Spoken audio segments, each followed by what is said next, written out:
ขาราอุปาตวยธัมมิโนอุปจิตวานิโรสันติเตสังอุปสมโมสุโขอนัตตาวัตสังขาราอุปาตวยธัมมิโนอุปจิตวานิโรสันติเตสังอุปสมโมสุโขวันนี้เป็นวันดีเป็นวันมงคลอย่างยิ่งที่เราท่านทั้งหลายได้มาสมาคมกันแล้วก็เป็นวันที่ฟันครูบาบุญชุ่มหลุดอีกซีกหนึ่ง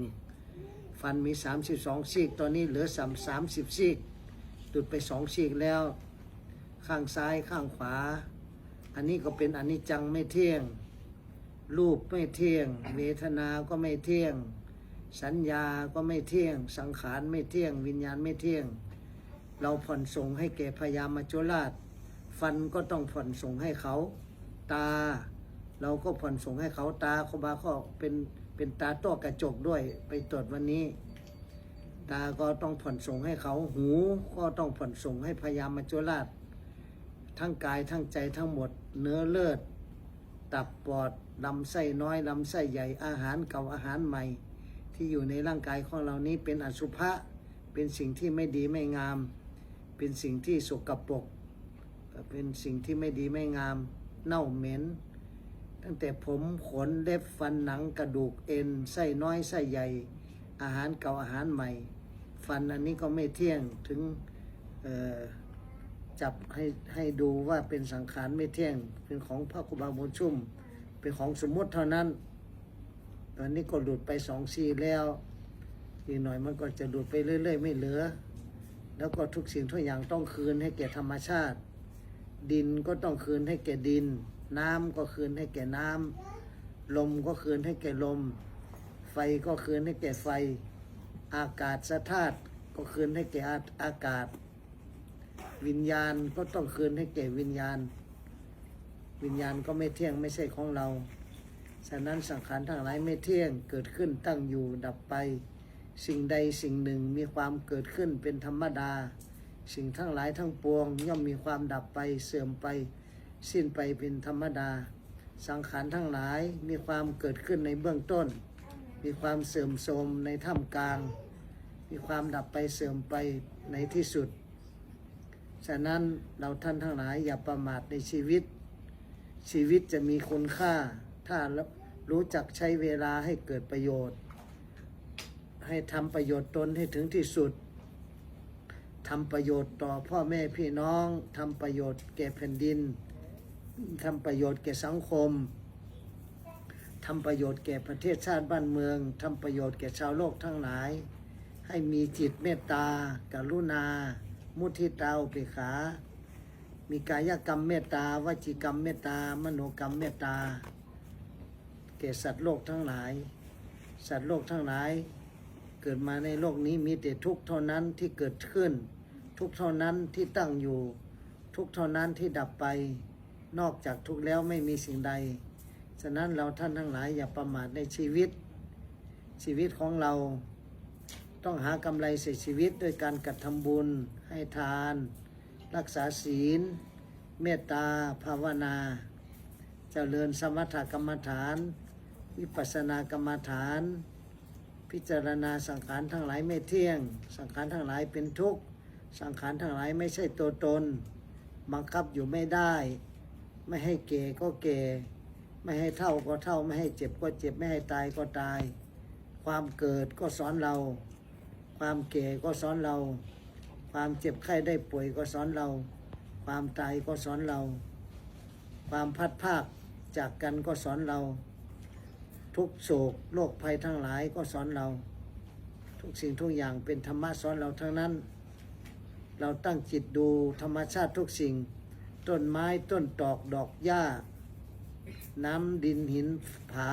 ป่าไม้นกหนูสัตว์ตัวเล็กตัวน้อยตัวใหญ่มดปลวกเม็ดหินเม็ดทรายทุกสิ่งทุกอย่างเป็นธรรมะสอนเราเขาแสดงธรรมให้เราเขาแสดงทำให้เราว่าทุกสิ่งทุกอย่างไม่เที่ยงทุกสิ่งทุกอย่างเป็นทุกข์ทุกสิ่งทุกอย่างไม่ใช่ตัวตนฉะนั้นเราอย่าประมาทในชีวิตจงหมั่นบำเพ็ญบุญให้ทานมีน้อยทานน้อยมีมากทานมากรักษาศีล เจริญศีลห้าเว้นจากการฆ่าสัตว์ เว้นจากการลักของคนอื่น เว้นจากการผิดประเวณีลูกเมียคนอื่น เว้นจากการโกหกมดเท็จพูดคำหยาบ เว้นจากการพูดเพ้อเจ้อพูดเดี๋ยวไหล เว้นจากการดื่มสุรายาเมาของมึนเมาทั้งหลาย อันนี้คือศีลห้าให้ปากันปฏิบัติศีลห้าข้อ แล้วก็เจริญศีลสมาธิปัญญา ศีลกำจัดกิเลสอย่างหยาบ สมาธิกำจัดกิเลสอย่างกลาง ปัญญาญาณกำจัดกิเลสอย่างละเอียด ฉะนั้น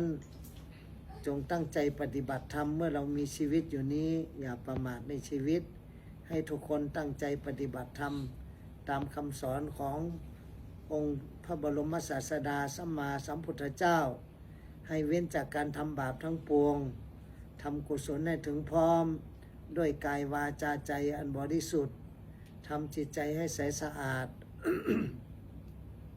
ปราศจากมลทินสิ่งเศร้าหมองทั้งหลาย มีความโลภโกรธหลงเป็นต้นยารักษาความโลภมันให้ทานยารักษาความโกรธมันรักษาศีลมีจิตเมตตายารักษาความหลงมันเจริญสมถะวิปัสสนาต่อไปให้ว่าตามพระครูบาบุญชุ่มเราท่านทั้งหลายมีบุญกุศลอย่างยิ่งที่ได้เกิดมาพบพระพุทธศาสนาคำสั่งสอนอมตะวาจานำพาพ้นจากทุกข์ได้จริงให้เว้นจากการทำบาปทั้งปวงทำกุศลให้ถึงพร้อมด้วยกายวาจาใจอันบริสุทธิ์ทำจิตใจให้ใสสะอาดปราศจากมลทินสิ่งเศร้าหมองทั้งหลายมีความโลภโกรธหลงเป็นต้นยารักษาความโลภมันให้ทานยารักษาความโกรธมันรักษาศีลมีจิตเมตตายารักษาความหลงมันเจริญสมถะวิปัสสนาพระนิพพานอยู่ไม่ไกลถ้าใจเรามีความศรัทธาพระนิพพานอยู่ไม่ไกลถ้าใจเรามีความเพียรพระนิพพานอยู่ไม่ไกลถ้าใจเรามีสติพระนิพพานอยู่ไม่ไกลถ้าใจเรามีสมาธิพระนิพพานอยู่ไม่ไกลถ้าใจเรามีปัญญาอย่าเห็นแก่ตัวอย่าโมประมาทอย่าขาดสติสมาธิมั่นคงดำรงความซื่อสัตย์มีสัจจะต่อตัวเองยำเกรงต่อเทวดาฟ้าดินอย่ากินสินบนอย่าละคนด้วยคนชั่วอย่ามั่วทางไปสู่อบายทำกายวาจาใจให้สะอาดบุญต้องรีบหาบาปต้องรีบละทำใจสงบเย็นมีเมตตาเหมือนพระย่อมชนะมารอยากร่ำรวยสมบัติต้องหมั่นให้ทานอยากรูปงามต้องรักษาศีลมีจิตเมตตาอยากพ้นภัยในวัฏสงสารต้องหมั่นเจริญสมถะวิปัสสนาตาของเรานี่เหมือนงูหูของเราเหมือนจระเข้จมูกของเราเหมือนนกปากลิ้นของเราเหมือนหมาบ้านตัวของเราเหมือนหมาป่าใจของเราเหมือนลิงเอาสติมัดติงจึงจะได้ถึงพระนิพพานนั้นว่าความทุกข์สุขอยู่ที่จิตใจไม่ใช่หรือถ้าใจยึดถือก็เป็นทุกข์ไม่สุขใสถ้าใจไม่ยึดถือ ไม่ยึดถือก็เป็นสุขก็เป็นสุขไม่ต้องทุกข์ใจไม่ต้องทุกข์ใจอะไรสำคัญอยู่ที่ใจสำคัญอยู่ที่ใจของเรานี่เอ่ยของเรานี่เอ่ยผู้รู้แสวงหาทางนิพพานมนุษย์เดินวนโลกสงสารแสวงหาแต่ของสมมุติแสวงหาแต่ความทุกข์นิพพานอยู่ไม่ไกลถ้าใจเรามีสติและปัญญาพระนิพพานอยู่ไม่ไกลถ้าใจเรารู้จักปล่อยวางดังนี้แลนิพพานะปัจจโยโหตุนิพพานังปรมังสุขังพระนิพพานเป็นสุขอย่างยิ่งดังนี้แลนะโมน้อมนมัสการจิตชื่นบานต่อภควาอันเลิศล้ำในโลกาทรงพระภาคเป็นอันงดงามอรหัตตัดกิเลสสมุเฉทขาดจากกามไกลจากตัณหาสามพร้อมกับฆ่าโลกกธรรม8 ประการสัมมาสัมโพธิญาณได้ตรัสรู้อนุตตระสัมมาสัมโพธิญาณล่วงหลุดทุกข์อันกันดารเหตุเกิดทุกข์เป็นธรรมดารอบรู้คุณและโทษสั่งสอนโปรดสัตว์และเวไนคนเราพึงรู้และเข้าใจในพระคุณท่านล่ำโลกาสาธุสาธุสาธุอนุโมทามิต่อไปให้กล่าวคำถวายทานแล้วก็แผ่เมตตาให้สัตว์โลกทั้งหลายข้าเดชองค์สมเด็จพระสัมมาสัมพุทธเจ้าตั้งแต่องค์ปฐมถึงองค์ปัจจุบันบัดนี้ข้าพระเจ้าทั้งหลายบอกชื่อตัวเองยศตำแหน่ง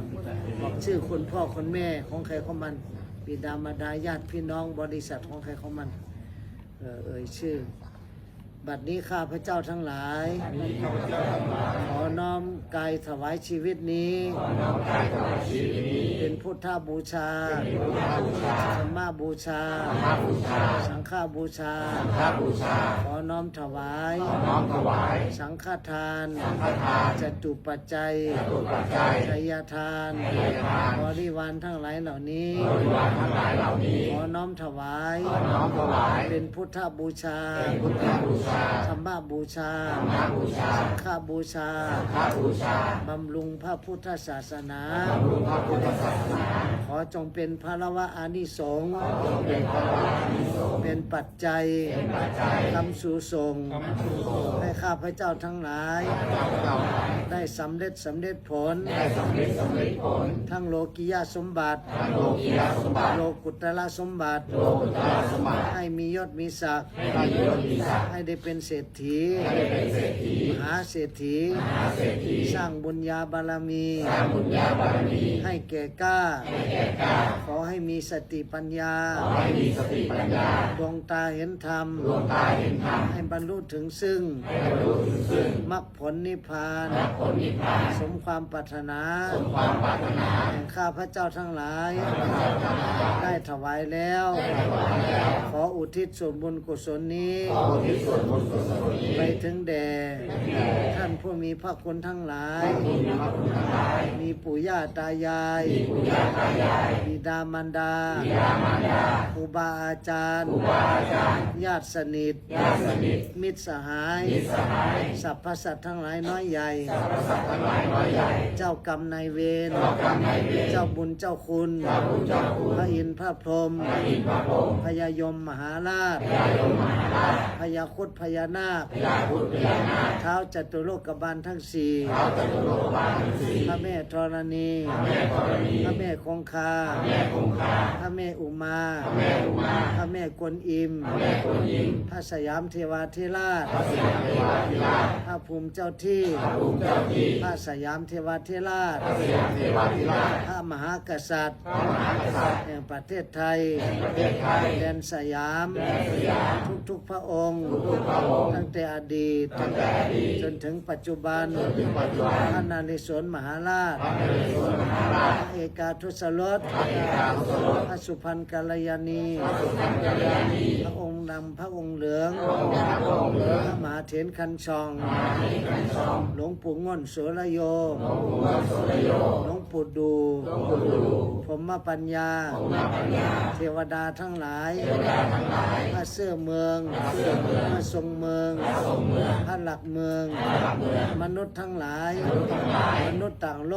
ก มนุษย์ต่างโลก มนุษย์ต่างดาว มนุษย์ต่างดาว ต่างจักรวาล จักรวาล ทุกดวงจิต ทุกดวงจิต ทุกชีวิต ทุกชีวิต ทุกวิญญาณ ทุกวิญญาณ ทุกมิติ ทุกมิติ ทุกภพทุกภูมิ ทุกภพทุกภูมิ ทุกชาติทุกขันธ์ ทุกชาติทุกขันธ์ จงได้รับรู้รับทราบ จงได้รับรู้รับทราบ สาธุอนุโมทนา สาธุอนุโมทนา ในส่วนบุญมหากุศล ส่วนบุญมหากุศล ข้าพระเจ้าทั้งหลาย ข้าพเจ้าทั้งหลาย ได้บำเพ็ญแล้วนี้ ได้บำเพ็ญแล้วนี้ ให้สำเร็จ สำเร็จสำเร็จ ซึ่งมนุษย์สมบัติ ซึ่งมนุษย์สมบัติ สวรรค์สมบัติ สวรรค์สมบัติ พรหมสมบัติ พรหมสมบัติ พระนิพพานสมบัติ พระนิพพานสมบัติ สมความปรารถนา สมความปรารถนา ข้าพระเจ้าทั้งหลาย ข้าพเจ้าทั้งหลาย สัพพันธ์ด้วยเธอญ ฟังด้วยเถิด สา